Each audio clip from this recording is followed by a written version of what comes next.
Hi friends, இன்றைக்கி சுவையான சம்பாரம் எப்படி பண்ணுறதுன்னு பார்க்கலாம். ஒரு மிக்ஸி ஜாரில் கொஞ்சமாக இஞ்சி, கொஞ்சம் பச்சை மிளகா, மல்லி இலை, கருவேப்பிலை,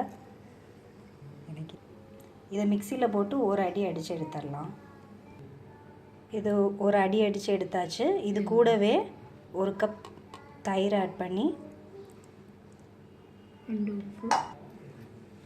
கொஞ்சம் உப்பு போட்டு ஒரு அடி அடித்து எடுத்துடலாம்.